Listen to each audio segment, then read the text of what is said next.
It's always a pleasure to welcome this gentleman. Made those tough catches, right? Danny Boy, there were people casting aspersions saying maybe he didn't have it anymore. He'd fire a rocket in between four guys. You're thinking pick all the way. Who'd come down with the football? The great O.J. McDuffie, Penn State star, and, of course, longtime Miami Dolphin, joins us here on the program. Juice, how are you, my friend? Thanks for being with us. Man, it's great to hear you guys, man. What's going on, fellas? Good morning, sir. Everything's good. You know, we found the new broadcasting nirvana here on Ion Channel, and I've been having a lot of fun with that. Of course, we got to get the word out there. Hello, anybody listening? But it's been great so far. And we're video streaming also, so in the future, when you join us, we'll pop you up on one of those little boxes that'll look just like The View. Only sports variety. Okay. All right. Who are you? Are you Whoopi or are you Whoopi? I think I'm Whoopi. I thought that's the wrong show. That's the wrong show, isn't it? No, you got it. Nailed the view. Lubie looks a little pale on this particular shot that he's using right now. He's got like a floodlight coming out of his computer. Juice, we were talking about this earlier, and you know, we have Tony Segreto coming on. He's a big college football guy, and he's an advocate of the principles that fundamentally college football was supposedly based on, which was a nice interscholastic activity to promote the mental and physical well-being of the student athletes who are getting a great education while at the same time getting a chance to go out there and play a sport that they love. Now, we know essentially that that has become all bullshit. I like the new station already. Let's go. I'm not. You know what? I'm kind of. My mind is trained to edit out the normal curse word pattern that I would exhibit in my everyday conversation. But every now and then, I mean, now that you have the liberty, you have to throw it in there for punctuation. Damn right. What do you make of these coaching defections? I mean, you know, we always see these articles, and Dennis Dodd's an outstanding college football analyst, but, you know, I don't know if it's the obligatory. Well, this points out the hypocrisy in college football. In your opinion, Juice, and you are a great college football star, and obviously have a tremendous love for the game. You still go back there and watch your Penn State Nittany Lions play. And they just actually, in a reaction to the openings that were there in the coaching fraternity and ranks, signed your guy Franklin to like a 30-year deal, which you don't know if he's going to honor that. So what do you make? I mean, how much impact, negative or not at all, or positive, does all of this coaching maneuvering affect and impact the game itself? I think it's a hot mess, Defo. I really do, man. It really is a hot mess, man. Wow. And, you know, I think it also I'm kind of torn between a couple things. You know, coach has been doing this for a while, but now it's gotten a lot worse, you know, and you're right. James Franklin kind of forced Penn State's hand to give him a 10-year deal.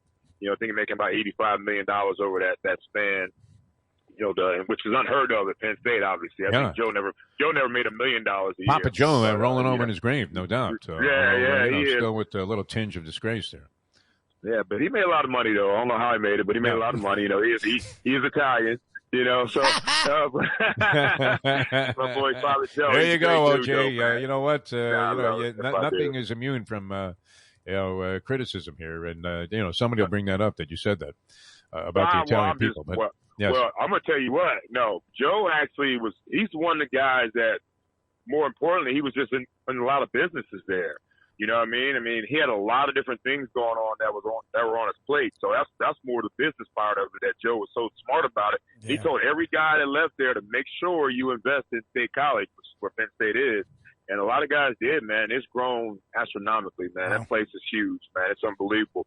But back to the coaches, it's like, you know, these coaches have been doing this for a long time, Defo. They've been dipping and diving and, you know, leveraging whatever other offers are out there, you know, against universities. And then they just been spin a carousel.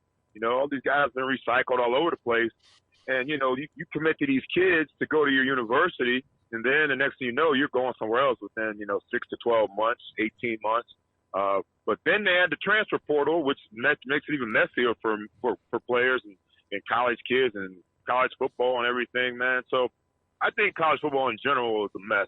Unless you're somebody like Nick Saban, you know, Dabo, you know, Day, all those guys that are super successful. If you're not successful in one place, just jump ship, you know, and then you get a big payday. And that's all it's all about now. It's not about trying to win anymore. I think it's more about a big payday for these guys. We're talking to the one and only, the man, the myth, the legend himself, O.J. McDuffie. Follow him on Twitter at O.J. McDuffie81. He's also involved in the Fish Tank 81. I know he does stuff with 560 WQAM as well and CBS4. So follow all the stuff, the Fish Tank guys. They do a lot of great stuff when it comes to the Dolphins. Just on this, before we move on to the Dolphins, Juice, it's funny to me. And look, we're all adults. We've all left for better jobs. We've all lost jobs and had to find new jobs, all of us. So I don't begrudge anyone to go make money. Good for you. Right. It is just massively hypocritical that what these coaches preach is honesty, loyalty, character, and then not only they leave, but Lincoln Riley doesn't even say goodbye. Like, Lincoln Riley literally gets on a jet and is preaching the same garbage to USC that he was Oklahoma kids. Like, do what you got to do, but come on, be consistent at least. Yeah, these guys, they don't keep it 100, man. He was just in somebody's living room probably 2 weeks ago. Yes. Telling them about going to Oklahoma, how's the best university for them, and promising a mom and dad that they'll take care of their kid. So what are they telling? What does he know about the SC right now? I know he's done some research, but it's the way it is, man. It is a BS game, man. These coaches are good at it. Yep.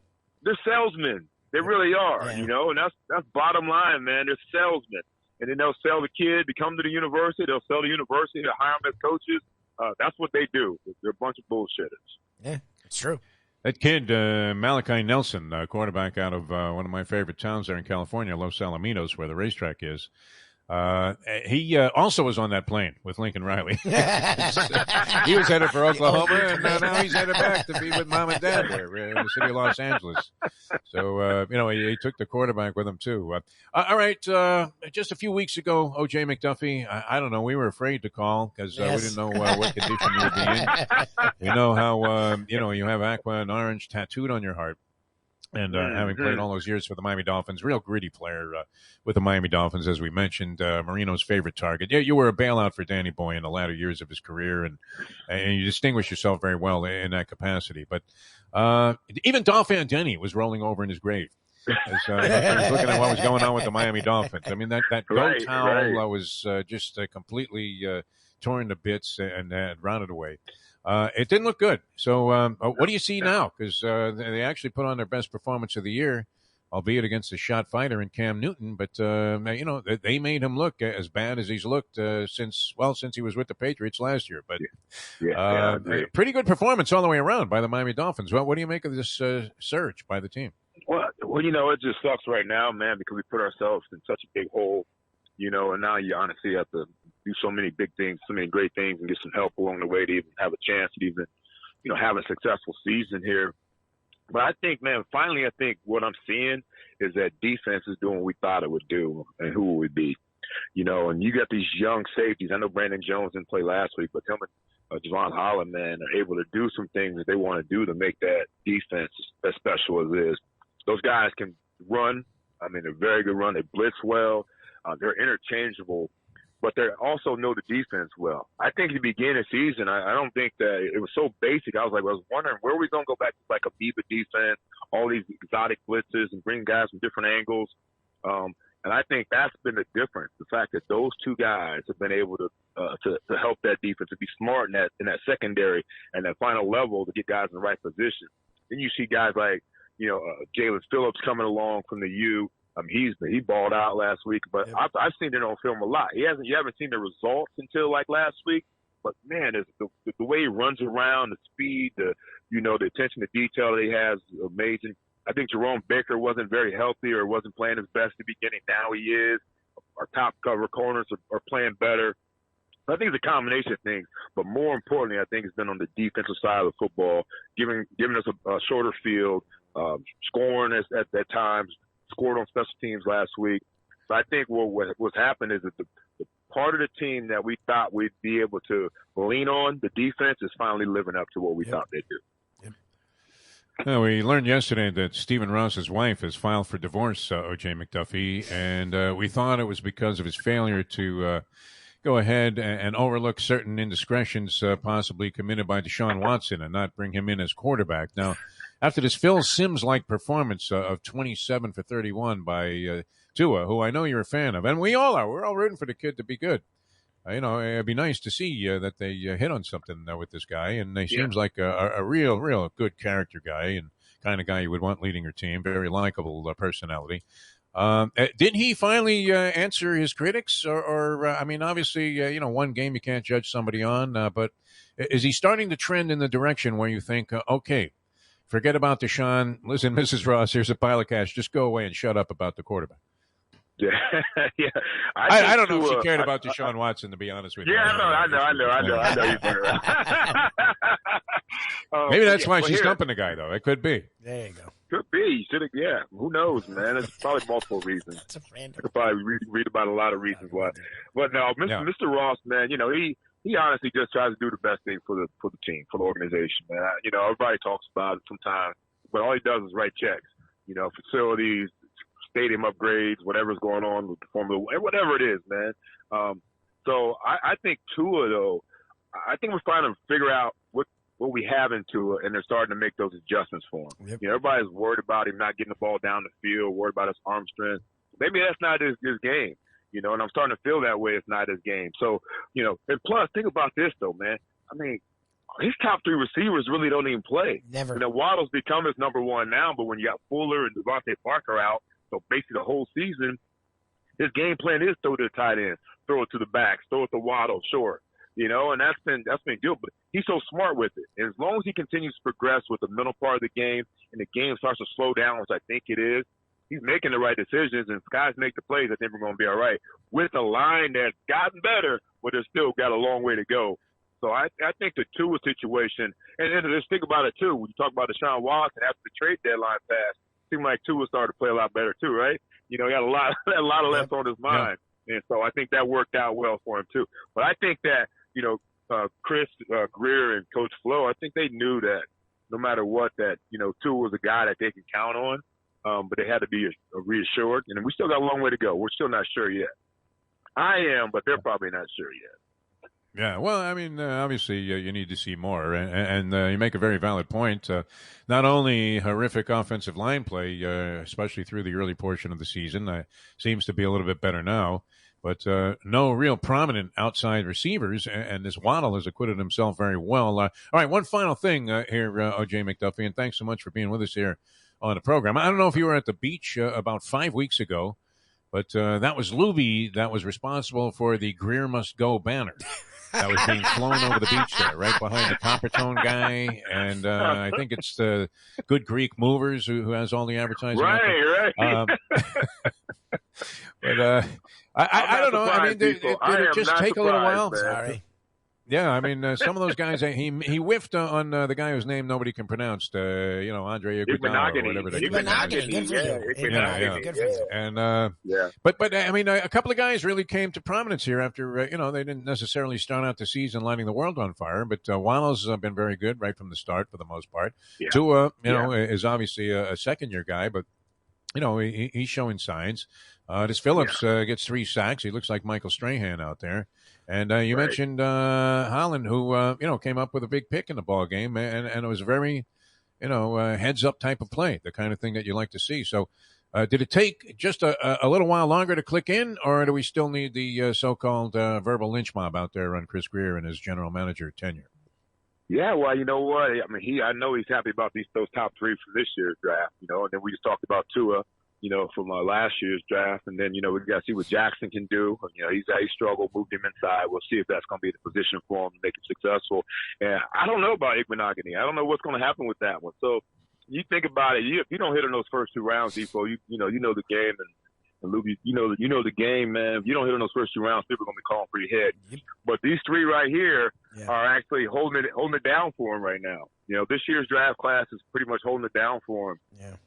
So that's that's big for him, and it's good to go out and see those boys go out there and play that well. I think what we had, Jalen Phillips was rookie of the year for defense. Rookie of the week in defense, and I think Waddle was rookie of the week for offense. Man, that's big time. No matter what, you got guys going out there and performing and proving you right week in, week out, and that's what Waddle has done. And I think Phillips will probably do that the rest of the season. That's what it's all. That's how you judge. So. Then you got to look at free agents and things like that. We can dig deeper into that another day. But I think so far these young guns have made him look really good, and I think I think Lubie's going to ground the plane this weekend. Until we'll see what happens. We see what happens after this Giants game. I guess. He couldn't believe it. $300. He said, "You were only up there for 10 minutes. 10 minutes." Right? Like he was renting a jet ski in the Bahamas, and they start flagging you in after like 15 minutes. Wait a minute. I paid for an hour. Juice, we love you, man. Great stuff. And glad to see you prospering on so many formats and platforms. Always great analysis and very candid as well. Thanks so much for being with us here on our Ion Channel show, and hope you'll come back many more times. Thank you guys for always giving me a voice, man. I appreciate it. Thanks, man. Be safe. All right. Thanks a lot. OJ McDuffie.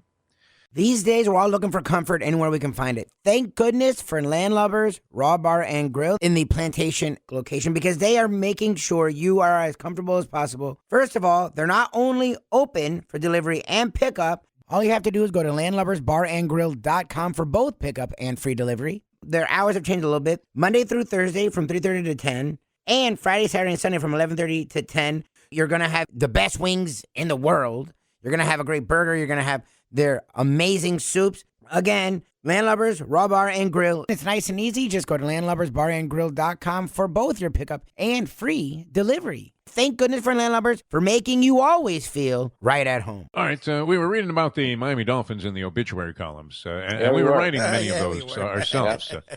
Lubie, we mentioned earlier, you caught that conversation we had with the great O.J. McDuffie, who's an enthusiastic, Dolphin fan. Yeah. God bless him, man. He is. Very candid he's about the team. He's not afraid to say, hey, this isn't going well. One thing about O.J. never pulls a punch, man. He's as honest as you can be. Yeah. You remember that, too, because you used to wander down to the sidelines before the end of the games or at different times. I happened to be down there to do some halftime announcements, and then always went down there before the end of the game there because that's when the press went downstairs so you could get access to the locker room. And as you mentioned, Sonny Hirsch sent you down there on the Flutie pass play, right? And, no, he didn't. Oh, and he grabbed you by the collar and said, "Stay here, kid. Something big's about to happen." Yeah, exactly. I got to tell you, I remember one time that when it was a lot more lenient, how many we would get a friend or whatever down to the sidelines for a little bit of the game, and right. And I remember a friend of mine, I'd gotten to the sidelines for a game, and afterwards, I said, "Well, Jeff, funny." He goes, "Did you know that they curse on the sideline?" Oh, okay. I bet. Yeah, I've heard. I tell you what always impressed me, and they always talk about, the vertical passing game, and that's the big criticism of Tua. Can you throw the ball down the field? But when you're standing on the sidelines, you realize that on most NFL plays, it's really the lateral movement that ultimately decides everything. You're watching all this stuff that's going on in a very small 5-yard space. Yep. That actually is the most influential thing on virtually every play. And there's a lot of smacking and cracking and popping. It's Keith Jackson to an exponent of 50, what you see from the sidelines. But what we used to see, and I know you probably witnessed this, was I don't know how he did it, O.J. McDuffie. Marino would fire like a missile in there from about 20 yards away. And McDuffie would be literally triple covered with a safety coming over the top now to crash the pile, and somehow would catch the ball. I don't know how the hell this guy did it. But on like 4th and 19, he'd pick up 20 yards. He had great focus, great concentration. But I agree with you. I think what we're seeing now is that how important is the ability to not just catch the ball, but to get the yards after the catch, right? So you can take a 5-yard – listen – it's in the books, right? You could get a par because it bounced off a tree, hit the stick, rolled around in a circle, and goes into the cup. Yeah. But on the scorecard, it says par. It doesn't say how it became par. That's a 4. Just mark that down. Exactly. Right, exactly. You could throw a 5-yard You're like 3 in a trench, with no shot. You took a wood out so you could hack your way out of it. Yeah, you have guys who have strength, speed, and they can shake off a tackle, and a 5-yard pass becomes, a 60-yard pass. It goes down in the book as a 60-yard pass. So I agree with you, and I think that, listen, it was great to see Miami come back these last couple of weeks. And again, we keep the shovel out for Tua, but we keep putting the shovel back. And I think we got to give this kid time. I think OJ brought out a great point that his wide receivers aren't there, the offensive line. Listen, we're all human beings. I don't care how tough you are. I don't care how darn tough you are. If you got big old guys coming in on you because your offensive line, they're all matadors. Yep. Olay, yep. And no, it was guys did. Yeah. I mean, it's going to affect how you play the game. It's going to affect your timing. It's going to affect how you throw the ball, when you throw the ball, where you throw the ball, et cetera, et cetera. So I think as we get better here, the problem is we always seem to get better toward the end of the season, which obviously is a good thing. It's too late. No, yeah. it's so a good we're able thing, to but rise to the level of mediocrity that we've been trying to dodge for the last 20-something years. Exactly. So is that progress? I mean, that would be the question. Is that really represent progress? Exactly. That's a good point, and I'm not sure it does. Yeah, I mean, I don't know either. I mean, you're still sitting there at 5-7, optimistically thinking that you're going to beat the Giants and the Jets, which is entirely possible. The funny thing is with Tua, and you're watching this guy play. I mean, modicum of efficiency. It reminds me a little bit of Floyd Money Mayweather in the sense that Mayweather didn't throw a lot of punches. I mean, he wasn't going to knock you out with a shot. He never knocked anybody out like the last 15 years of his career. Except Victor Ortiz, who had his hands at his sides at the time and thought he was in like a timeout.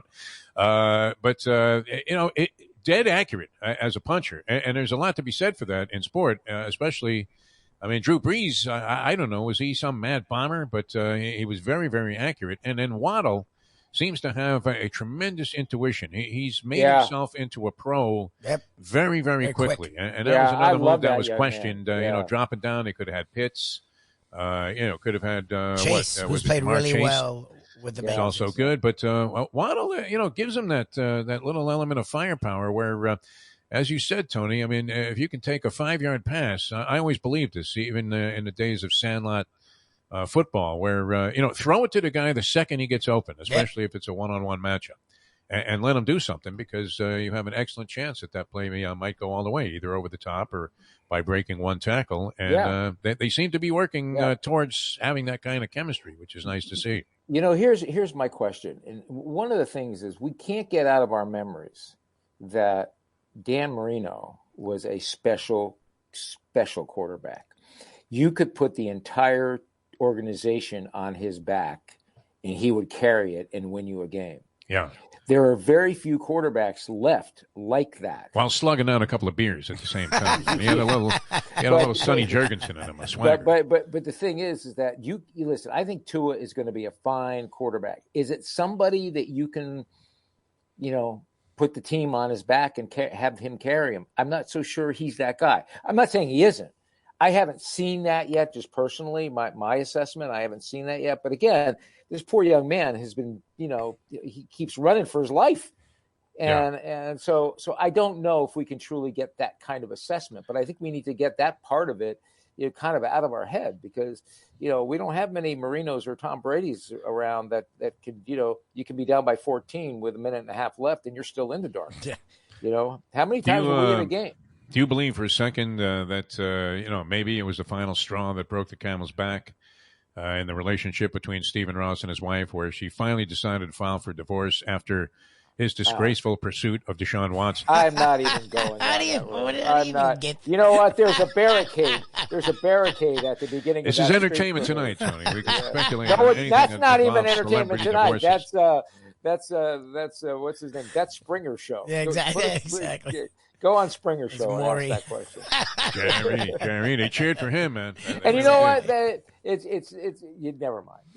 There's a big old bear. You don't believe it was a factor in the divorce filing? I bet you whoever is handling this for Mrs. Ross, or soon to be the former Mrs. Ross, probably made some allusion to Deshaun Watson in the filing.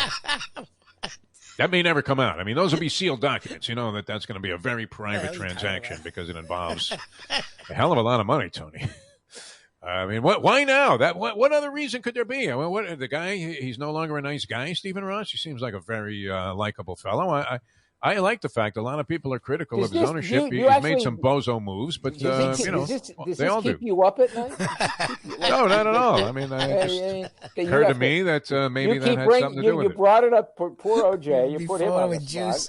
You bring it up. He commented on it. At least he was bold enough to go out on a limb and say, "I don't think." Yeah, well, I let's just put it this way: if that was an issue, then so be it.